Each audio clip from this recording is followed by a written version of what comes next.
Hey everyone from Music Direct and musicdirect.com in Chicago. I'm brand ambassador Bess Navarra. Good to have you with us on this Tuesday here in Chicago and also online here on Music Direct's Facebook page. We're also glad to welcome our friends from Cardas Audio on their Facebook page. Hope they're having a good day too. It is Conversations from the Listening Room. If you've never seen this or heard this program before, it's a very unique conversation with all of our brand partners that we have shared some time with since the beginning of the pandemic earlier this spring. And it's given us a chance to really look inward and see what's going on with the companies and the people behind the scenes, while allowing us a chance to really be human for a little bit and saying, what have we learned from these moments? What have we done to be better people? While along the same way, looking for ways to make sure that we're doing our job to outreach to you with products and services that we offer. For our friends on the Cardas channel, if you're not familiar with Music Direct, we're a Chicago-based business. Music Direct is one of the top nationwide purveyors of great products, including the Cardas Audio line of cables and conditioners and power cords and all the other good stuff that you've come to know from that line. If you'd like more information about Music Direct, we're just a click away. So visit us at musicdirect.com.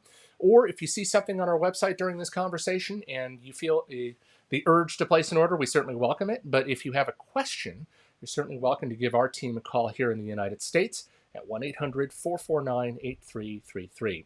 Social media fans, it's easy as liking Music Direct on our Facebook page, or also follow us on Twitter as well as on Instagram. So we do hope you enjoy all that we offer at Music Direct.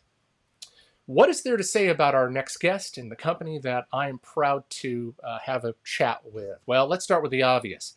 George Cardas started Cardas Audio in 1987 in the town of Bandon, Oregon. And in that time, his line of cables and the design principles that he conveyed to all of us have become the stuff of legend. How often is it that you get a cable that you don't have to worry about certain technologies or certain things that are being introduced at the last second? It's all focused on musicality, warmth, natural signal quality, and so much more. The company has gone on to become one of the most regarded cables in its class and its price point, with reviewers, studio people, even myself, finding a great deal of happiness with it. About 6 years ago, Cardas Meredith took over as Chief Awesome Officer for the company. She has begun to really bring the company's messaging forward. She has also done a lot in her community during this unusual time, and I am very pleased to welcome her to our program. Angela, hi, how are you? I'm doing great, Bess. Thanks for having me. It's great to have you. I have to say, as we get ready to come out of this, well, at least some of the states in the U.S., I have to ask, how are things in Oregon? How are you doing over there in the town of Bandon? We have been unbelievably lucky. We live in a town of about 3,000 people, which is 5 hours approximately southwest of Portland. The entire state of Oregon only has about 4.5 million people. So we don't have the same sort of, population density issues that most big cities in the United States have. So transmission here is it's not happening. We have 0 cases in our town and only maybe 5 in our whole county. So we have been unbelievably lucky, but people have been really great here about staying safe and staying home and wearing masks and all the things to help reduce that risk. But again, we live in a tiny little bubble on the Oregon coast, and we are very happy to be safe and sound here. The seaside hamlet, that is. Yeah. That said, of course, once things got underway, much as Music Direct did here in Chicago and our warehouse in Las Vegas, we needed to take immediate action to make sure none of our employees were impacted. Tell me about what was done for your case. You of course, showcased it in a now very viral and somewhat hilarious video during the Axpona audio show feed in April. Has there been any change since then? What have you been doing to making sure that your staff is okay? We already have the natural social distancing going on here. You have our shop is behind us. You can see all of our guys on the line are already 6 to 8 feet apart. Our shop manager sits over here, and Josh and I sit over here next to. We're the closest people, and we live together, so it's okay. But we have tape lines on the ground for 6 feet distance. We've increased our cleaning regimen. We have had our boxes delivered to the back room. People working from home who could. All of the recommendations that we were given, we followed them to the letter. So we're very lucky. We have very few people in a very large building. So it's been pretty much business as usual here. Well, that's good to know. I mean, it's nice to see a good workforce in action, but more importantly, that it has the capacity to deliver products to folks like us so that we can take care of our most precious commodity, our customers, and people who, while they're in their own lockdown or in their own unique situation, are not having any problems kind of getting back to the music.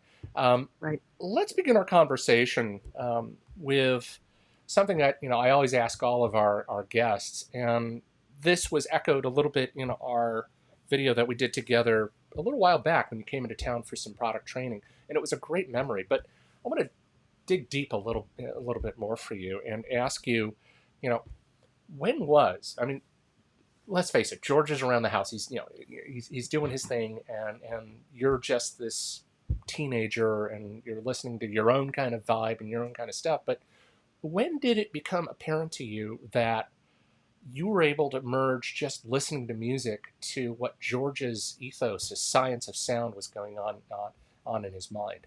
When did that happen for you? That's a very good question.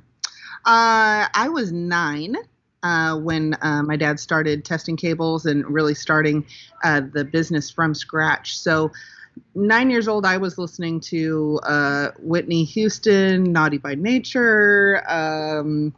Gosh, who else? I was listening to, bad and good 80s and 90s music. One of my sisters was very much into classic rock, and my other sister was very much into new wave. And they had a very firm rule that I was not allowed to sing along to songs unless I knew all the words. So I have a savant level lyric knowledge. I know pretty much every word to every song I've ever heard. I probably can't tell you the artist or title, but I know every single word. Well, that's always important. I mean, we've got to be able to get up there, God forbid, and hit the karaoke machine and try to do a Madonna song or something like that. Right. I want to sing. Nobody else wants me to, but I want to. But, my dad was listening to the Judds, Chris Christopherson, Willie Nelson. So I had everything coming at me from all angles. And listening, my dad had a dedicated room, right? So he had the padded room with the wall of records, just like you have behind you. And he would put a cable in, play a song, say, okay. And then he would stop it, change it out, and start the song again. And it was what changed. And did that 5,000 times. And it turned into, it made me a super critical listener. Not critical in a negative way, but, I know what I like. And I, soundstage, I learned the term, soundstage and musicality and all of these things where something can be purely perfect on a technical level. But if you don't want to listen to it, if it's too perfect and it just doesn't cause you enjoyment, that's a problem. So that was really instilled into me at a very young age. So with that in mind, you have now the understanding of music and the chemistry of sound well into your position. For me, I joined Music Direct in the summer of 1995. So this is my 25th anniversary coming up this August. And we had a very small stable of components and products at that time. And Cardas was one on the short list of stuff that I easily said, yeah, just go get a pair of this. This will be fine, fine for your turntable. Do you see? I mean, you've witnessed the growth. If there's something to say when a customer calls you, whether it's from one of your dealer networks or from one of our people, seeking a little bit more of a face-to-face kind of feel as opposed to going through us, which is fine. They can do that. What are the things that customers really sort of feel about the Cardas experience? What is it that grabs them when they get their cables for the first time? What do you see when you see that happening? We've had a lot of experience about this in the last, especially 5 years. And one of the ways that I've had someone explain it to me is hyper personalization. So it's not so much that, we're not a big corporation. We're not in a big building somewhere in a big city and there's 5,000 people who work for us and you don't know anyone's name. And every time you call, it's going to be a different person. Every time you call Cardas Audio and ask a tech question, you're going to get Brian Von Bork. If you call and ask for me, you're going to get me. We have our people on our website, and you can call Band in Oregon and you can talk to that person. And so I think that personalization and that family quality that we have, it's not just a thing we've latched onto because it works like a marketing tool. It actually is just us. We're not putting on this big show of being normal people because that's our thing, and then we go and be super professional in our private lives. This is just us. We're just normal. We're just normal people here on the Oregon coast. So I think that's really worked for us, and it might not work for everybody. There might be people who would prefer to buy from a company that's more professional or more serious or, uses bigger words in their advertising. And that's fine. That's totally fine. But, I want the customers that want to be a part of our family for the long term. So I assume that someone who buys, say, 101 in their, say, early 30s or late 20s, because they're just stepping up for the first time, I intend that customer to be with us until they're not. Yeah, no, no, I'm not. That's always. I think that's really an impressive little thing. Of course, along the tenets of creating a community, you've also addressed your own community.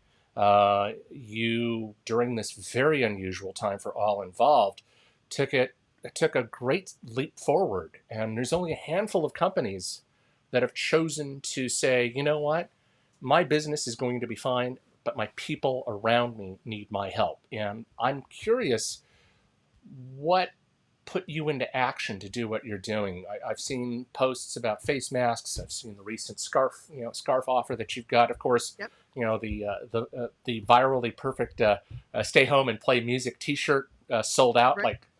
And so I'm kind of getting a vibe of your activism and how you really feel a need to help the community, because as I understood it, Bandon was in a bit of trouble, during this time. Would that be a fair assessment? It is. We're a town that is completely devoted, or I guess reliant on tourism at this point. There's a few industries, the hospital, the school district. There's another tech company, and us. We're in the top 5. Bandon Dunes, of course, golf resort. We're in the top 5 probably of employers in our town. And again, it goes back to that hyper personalization. We have cancer survivors working for us. We have people over 70 working for us. We have people who have medically fragile family members at home. So, the whole mask thing. So we have sewing our little face masks here in our warehouse. That started from we have 2 family members here who work for us, a mother and daughter, and they have a medically fragile person at home, and she was really worried about bringing it home. And so what I did was I said, fine, that's fine. You can separate from the rest of the building. You can go next door. We have another building next door, and you can sew masks because, that's what's needed right now for our medical professionals. And that's what worked for us. It wasn't that I was like, masks, we're going to conquer the world and we're going to take this over.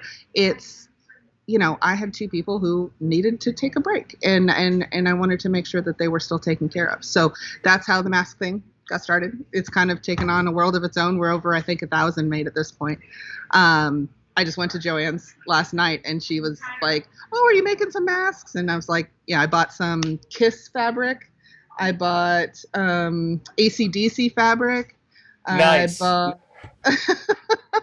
I've had more fun buying the fabric. I've not sewn a single thing. I'm not even Now going if to there's take only a any Roxy credit. Music one, I'll buy 10. It's Right. okay.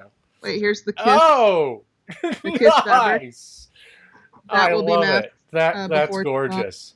That's really Um, gorgeous. we So, have the ACDC. Wait. ACDC mask coming out. uh, So yeah, I've had a lot of fun with that. But again, I know the people who work in our hospitals, right? Like I was a professional photographer for 10 years, so I've shot their weddings, I've photographed their newborns. The people that are on the front lines are my friends. And again, it's all selfish on my part, right? Like I just want to make sure they're safe. no, there's nothing wrong with safety. I think that's a wonderful time. Let's spin our attention over to Cardas the company now. Um, you've had a chance to grow into the company as observed through your father using you as the kind of like litmus test for understanding his product design. But Right. George, in order to become the George Cardas that you and I know and have the most extraordinary respect for on a professional level, there's a different side to George before George became George Cardas, the wire guy. Why did Cardas how did Cardas evolve in the year 1987? What was going on to get to this place? Um, George is George. I mean, he is a perfectionist. He is a tinkerer. He has always, no matter what he has been a part of, always wanted to make it better. So he raced go-karts in the 70s. And he was this huge dude, right? He's like 6'5", over 200 pounds in this go-kart with his knees up around his ears and racing at 100 miles an hour. They eventually made his league illegal, and so he stopped the same year I was born. But while he was doing the racing, he developed racing fuel, also using the golden ratio in that. And then he worked for General Telephone, GTE in Southern California, worked on switches and technology in that realm and things that are still used in cell phone technology today. He just has an obsession with taking something and making it better. Just that single focus. He would basically shovel down dinner and then go off to his workshop. So that's pretty much all I saw him when I was, except for listening to music, was, he'd shovel down food and then, worked his full-time job, had dinner, and then he'd be working in his realm for, up until he passed out asleep and started the whole day over again. So, that's just been him from the very beginning. And I think that's just, there's minds that are like that and there's minds that aren't. And he's definitely one of those. Yeah, no, that's a wonderful story. And knowing him when I used to see him at the Consumer Electronics Show, before we all sort of looked at it and said, "Yeah, no, thanks, Vegas, we're out." Goodness. I think the sense that I got out of George was there was this gentle giant in knowing him. But yet, when it came time to discuss the cable technologies, the golden ratio, and so forth, which we're going to cover in a minute here, is something that very few designers that I've come across can convey that kind of like, I'm a nice guy. Don't worry. I'm not gonna drown you in tech. It's okay. But he certainly did that for me, as have your current team of people. So Brian Van Bork, your wonderful husband Josh. They've all been incredibly kind to us in terms of making sure that what we talk about when it comes to the legacy of George, who now is basically just designing. I'm back there. Don't worry about me. And you running the nuts and bolts of the operation gives him the breathing space, the sort of the oxygen to do what it is that he does so well. Which brings us to the newer products that was announced also at Expona, but of course we weren't there. Can you shed some light on a couple of those pieces that were announced at that time? Definitely so. So it's gosh, it feels like this year has been 5 years. So we have had a number of new products out in the last few years, and have new ones coming out as well. We're not a company that puts out a new product every month. We do not, we don't have a new line every year. And of course, we get criticism for that, but if it works, it works. And we have a lifetime warranty on all of our cables, so if it lasts forever, it lasts forever. That's fine with me. But we do have clear reflection power. We have our Nautilus powered strip. We have what else do we have? Beyond Phono X2. Beyond Phono X2, yes. So hold on. Can I turn it over to Brian now? Yes, you may. You may, in fact, pan over to Brian. He does this all day long. Brian Van Bork, what are you doing in the office?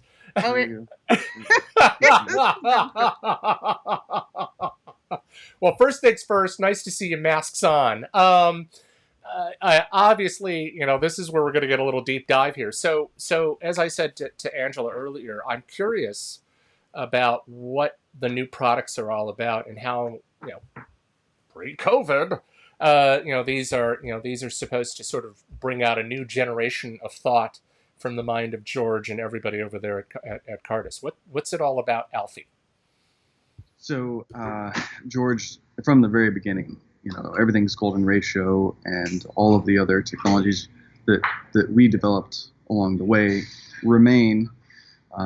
Match propagation was one of George's latest inventions and developments that you will find in all of our top line products down to the middle. And below that, there's a couple products that use more of our legacy technologies. But in terms of new products, building on the successes of previous products, this year we launched Clear Reflection Power. So now the Clear Reflection line has the interconnects, the speaker cables, and the power cables. A lot of our customers were really excited about that. Clear Reflection happens to be the only black cable in the lineup of Clear. Everything else in Clear is blue.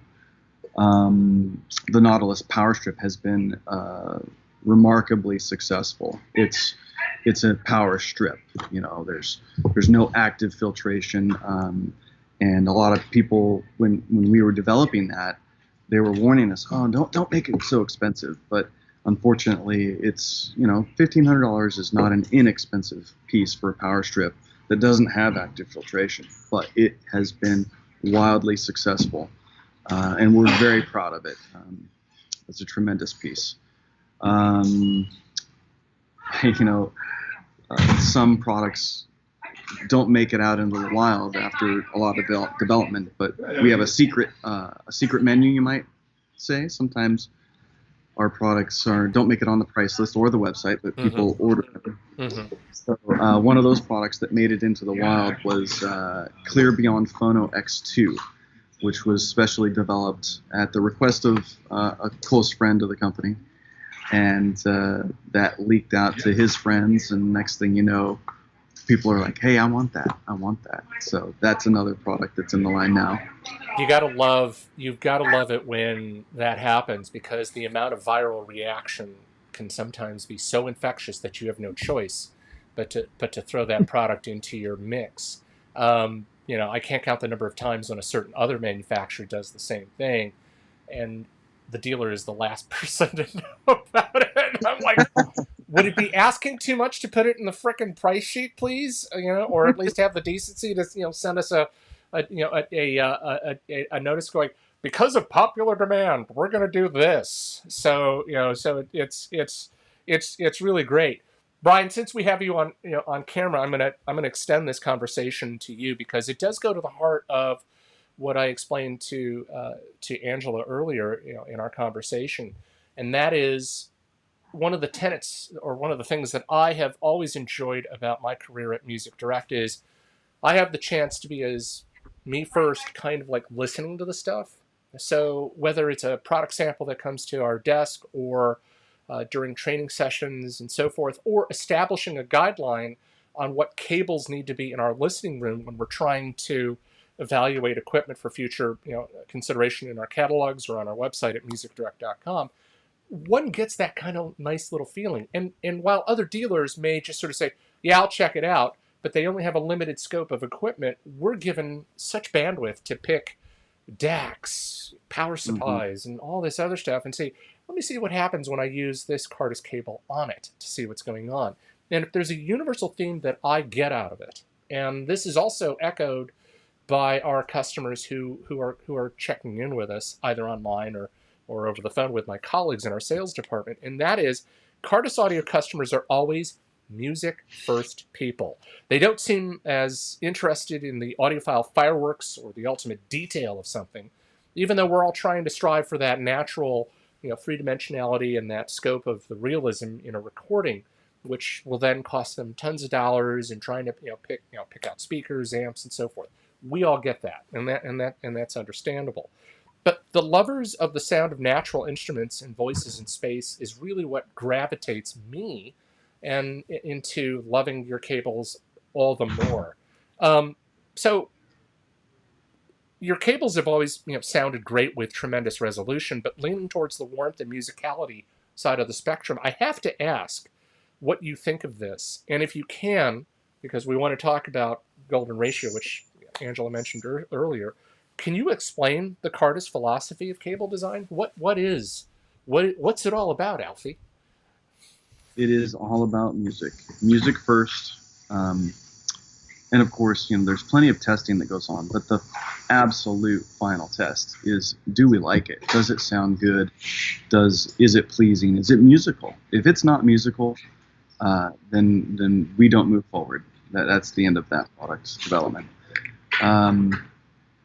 Golden ratio has long been one of the foundations of design for us. It is in every Cardas product. It is a consideration in every design phase of every product. Everywhere we can exploit or use golden ratio, we do. Anything related to it, pi, Fibonacci, like it all comes into play. And that comes from George. That's kind of, like you said, a tenet. One of the things that is always involved in our products.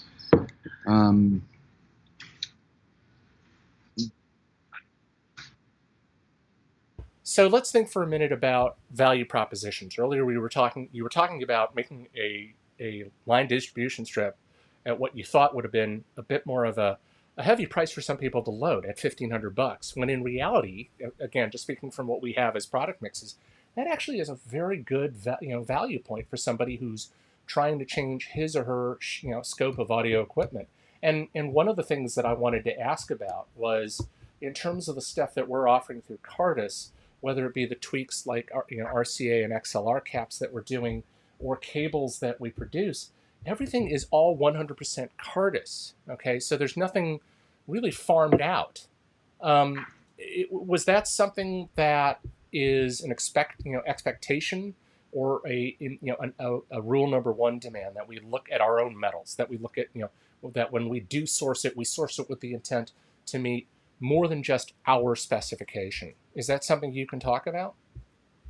Yeah, there's a mix. It depends on the products, but in almost every case, we have developed our own everything, and that comes down to the philosophy of everything matters. A lot of times people will call or email and they'll ask, how much does this matter? Is this really important? Does that make a difference? And the answer is absolutely, all the time, yes. Everything matters. So in the very beginning, when George was developing high purity copper and silver, it was very obvious that makes a massive difference, massive improvement. And so at every opportunity, when we have the ability to develop our own product that is superior to what is available, then we do it. Not every item, in all the parts that matter, look at our solder, that was developed by George. That's a unique product. It's a eutectic solder with copper in the mix. Our high purity copper and silver are developed in specially designed machines that are not available anywhere else. And all of these things, for example, have stood the test of time. George likes to talk about that too. These products were developed in the late 80s, and they're still hugely successful, hugely important to what we do. We develop our own connectors. The plating process with silver and rhodium, like that's, other people don't do that. It's difficult to do, but George found ways to make these things possible, and they're still kind of at the core or the foundation of almost every product that we terminate here in this building. And I think that's also one of the reasons why I gravitate towards the Cardas line of products on a personal level, and that's because whether I'm listening to it through a simple EL34 tube amplifier or some of the faster solid-state componentries that we support these days, I think one of the great values about a Cardas cable is that it has this scope of it's not pretentious. It's not trying to deliver a sonic signal that, do no harm. I understand that. I understand that. But what if it doesn't allow me to swing the fences musically between electronic dance music or Chris Christopherson, as Angela pointed out, or dare I say it, Madonna? I think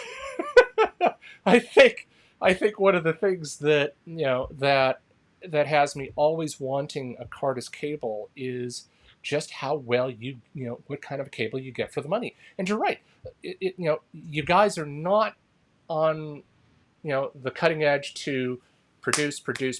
You're on the cutting edge to say we've done a really, really great job with it, but we're going to take our time to see something into the crystal ball, into our future, and that's really at George's watch, in terms of what he's doing. So, for example, when you guys broke away from the neutral reference and all the other great cables of that, and you jumped into the the crosslink and clearlink lines of stuff, that must have been a huge sea change for everybody to look at.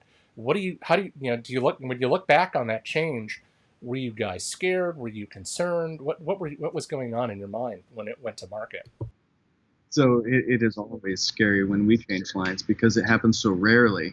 When we develop a new product range, it's usually after 10 or 15 years. Some products like QuadLink was in the line for more than 20 years. And that stood the test of time. Well, the product that replaced QuadLink is called Parsec. And design-wise, it has a lot in common. We didn't want to throw away something that was so successful. We really wanted to build on the success of a product that stood the test of time. And then moving to the clear lineup, all the clear products have match propagation technology.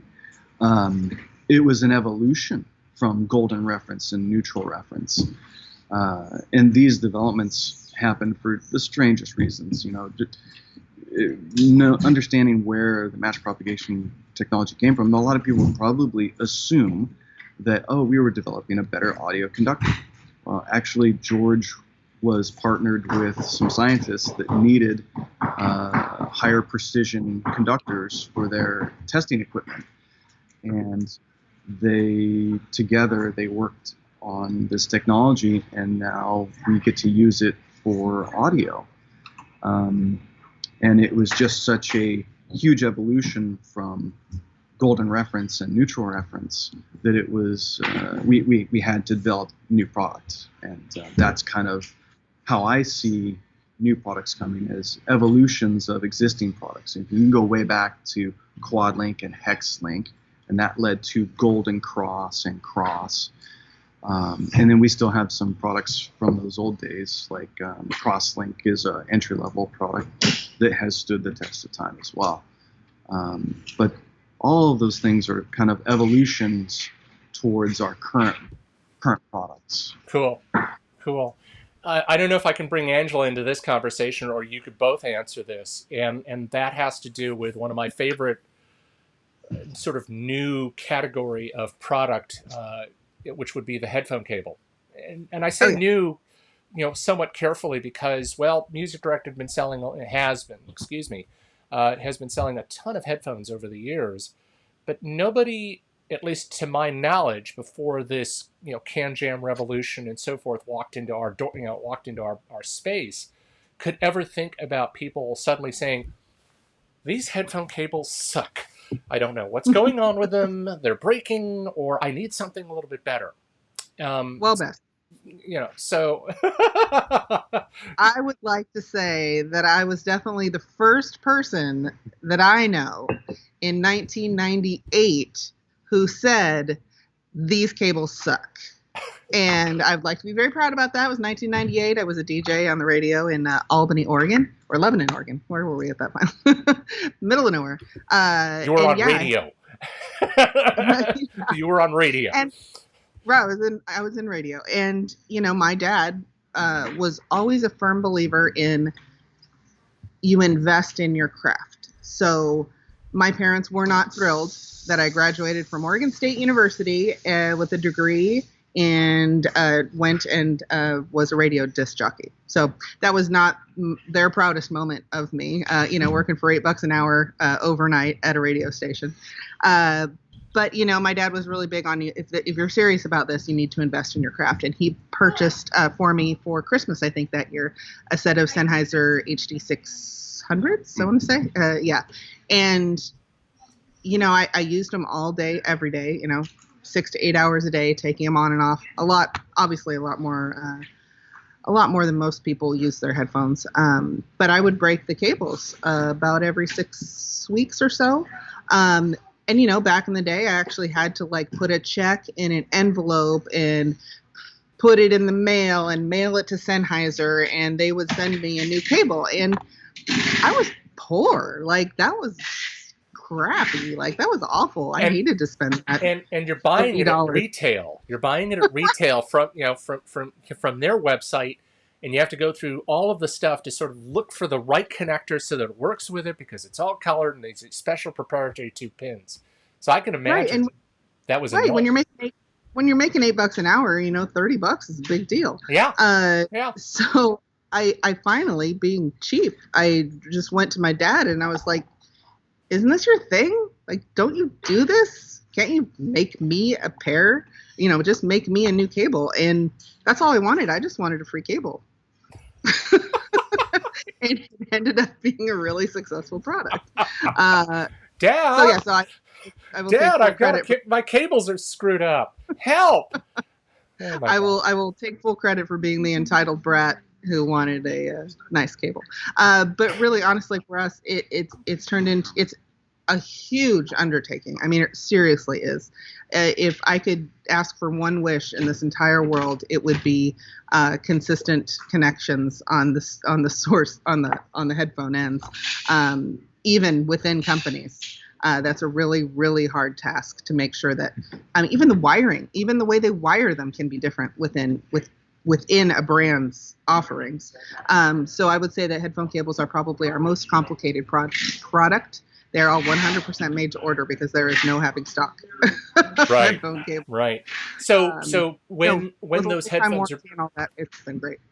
So when those headphones are being manufactured, I think the thing that I have to ask is, you remember how we talked about the Sennheisers having their own, how shall I put it, their own conductors and their own design.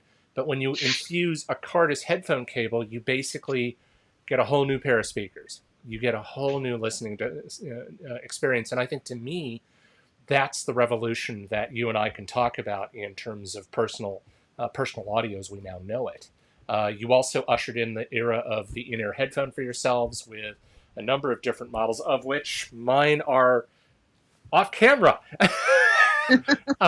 With these, I know you have them. Thank you. With these really, really beautiful copper casings and so on and so forth. That must have been a hard thing for you guys to step into that category when you knew it was going to get a little bit crowded. Tell me a little bit about the science of getting that to market. Again, that goes back to George. He got a bee in his bonnet, and he decided that he was going to miniaturize all of this technology. And a lot of it went back to his father and hearing aids. So he got interested in hearing aids and the the pros and cons of all of them, and how the technology worked, and how to minimize it, and how to get it all into a thing that would be accessible. His father lived to be 89 and 90 years old, and that was one of the things that they bonded over was this listening. Like, losing your hearing is probably one of the most devastating things that he and probably most anybody else can imagine. So trying to bring back people's ability to experience music was a driving force in the in-ear monitors. But yeah, it was a from scratch proposition for us. It took, 4 years trying to source everything and trying to do as much as possible in the United States, and finding out, hitting brick walls at every avenue trying to get a lot of those things done. So it was definitely a learning experience for us. Well, it certainly paid off again from my own experiences with it. You mentioned lifetime warranty on it. I only have one instance, and it proved very instant with you guys. You were so kind enough to sit there going, "Just give them to me, Bess," and within seconds, they were gone. And within a week, I received another set, and they have been my traveling companion pre-COVID everywhere I go. And of the in-ears that dot this universe, there again, it goes back to George's conscience about wanting to make sure that the listening experience through something like that. And I say this, I say this because I actually have a hearing problem. I have a collapsed stapes in my left ear, so I have a bit of hearing loss, in here. But thankfully, I don't have to constantly compensate it. I don't have to wear a pair of headphones, then go into my devices and shift the balance from left to right or right to left just so that I get a center signal. But what I love about it is when you get ready to put it on with the various ear cups that you gave me, it was really was a welcome feel. I could sit on a plane, and even though you can wear headphones that have some form of active canceling, this was a natural quieting thing. So baby Snooks back there could cry all he or she wants, and I'll be like, North by Northwest, awesome. You shut off the whole world. That's one of my favorite experiences when we go to Can Jam, is that put them in, and every single person just looks at you and goes, "Wow, these are great!" like as loud as possible, and I laugh every single time. It's one of my very favorite things. And again, with the headphones, it's an easy way to demonstrate cables. So it is hard to A/B comparison cables in a regular room, in a regular system. It takes time to switch all those things out. And with the headphones, you really can. We A/B compare our own cables. So we have 3. We have a good, better, best, and you can A/B compare in a closed environment and really hear the difference. And you really get that light flicks on in people's heads. Like, I get it. Like, I really get it now. Like, I can hear it's different over here. The soundstage is different. I can hear the violins. I heard backup music, backup vocals that I've never heard. I've heard this song for 20 years, and I've never heard that backup vocal before. So that's the Can Jam shows especially are just fantastic for that, with the one-on-one with the customers, with the end users. I love it. We've covered so much stuff. We're almost out of time. This is not... I know. Brian, thank you. I guess, he's basically covered... Hi. You've basically covered the tenets of the new products and so forth. You also talked about the secret sauce. Maybe we should all go over to that famous hamburger joint and say, "I'd like it with secret sauce, please." Is there other stuff outside of the sort of bespokian kind of stuff that really might be of interest to Music Direct and our customers in the near future that might show up, say, this fall or possibly in 2021? We've got a lot of projects that we're working on, and we'll see what makes it into the wild. Could you be more secretive? Well,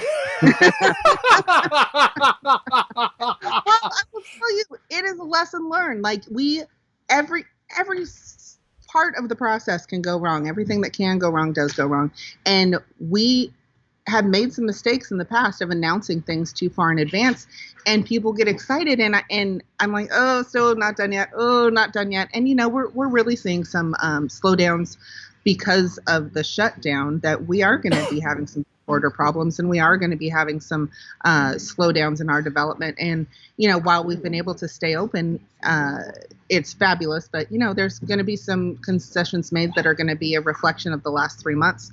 That as we open back up, and everything's fine now. Well, ramping up all these facilities, and you think about our cables, and we have stuff sourced from 12 different places, and something can go wrong at each step of the way. So.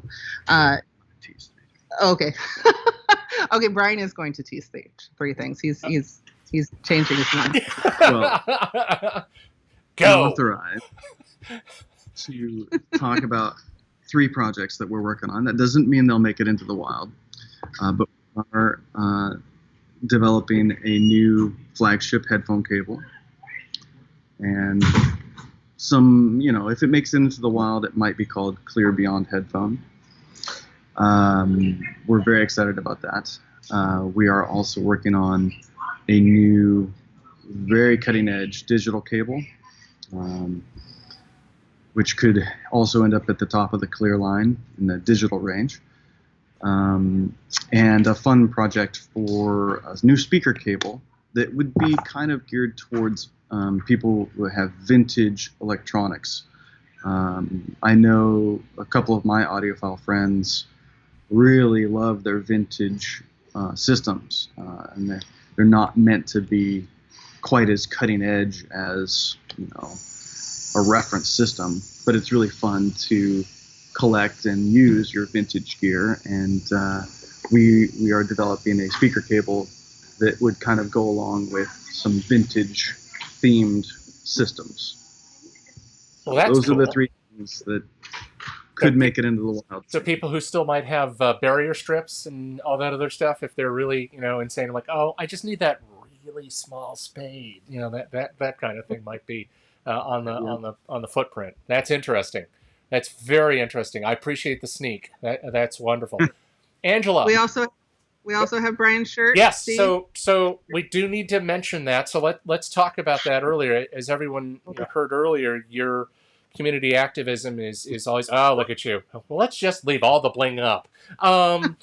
So if people, because obviously we don't have it on our website, and I'm sorry to our Music Direct customers that we don't have that kind of stuff right now, but we're always grateful when manufacturers like Cardas are willing to do this. What is the website that they need to go to get their swag? Be it the new mask and other stuff that's available for them. It is stayhomeandlistentomusic.com. And we did obviously start that as a reflection of, a lot of people's travel plans were canceled, a lot of people working from home, and we really are firm believers in listening to music as a family does create connections that, we may have lost in our digital world. So we do encourage it. We are donating 100% of the proceeds from that site do go to help out-of-work service employees in our area. I'm not convinced that we're through everything, so we're keeping it going for the moment. We have bought about $2,000 in grocery gift cards to hand out. We donated about $2,000 to the Caddy Fund at Bandon Dunes for the caddies who work on a contract basis there, who were completely out of work for 2 months. And the sales of the T-shirt and the poster and all of those things, 100% of the proceeds go towards that. That is just amazing. That's the kind of story I love to end on a high note with, because of the way that you're balancing the energies of your organization with the energies of you as a person who wants to reach out to a small community like Bandon that derives its business on tourism, on service to others, and that's just That just warms my heart to hear those kind of stories. So thank you. More power to you. And of course, special thanks to Josh Meredith for making sure our signal looked absolutely kick butt. And to Brian Van Bork for his time in going geek with us. But above all, very special thanks to you, Angela. You run a great ship. Your father is awesome. Your family legacy and the brand of Cardas is going to stay in my heart for a long time. So don't you forget that. Thank you so much. I appreciate it. Thank you, Beth. All right. So that's it for this edition of Conversations. As we said, this is an ongoing series. We're going to be wrapping it up the week of July 23rd. So you do want to stay with us. If you missed any of the episodes or any of the conversations we've had since the start of this back on June 2nd, we strongly encourage you to head over to our videos page here on Facebook. If you don't also have Facebook social media kind of kookiness, you certainly want to visit us over on our YouTube page and become part of that community and subscribe. So you'll see all of the past episodes. We've got other projects scheduled to go down the pipe. We'll let you know about those as they happen. In the meantime, for Thursday at 10 a.m. Central, we'll be joined by none other than Matt Weisfeld of VPI Turntable. So that should be an interesting conversation for all. For all of us at Music Direct and musicdirect.com, with special thanks to our friends watching us on Cardas Cable's Facebook social feed, thanks for being with us, and play some records.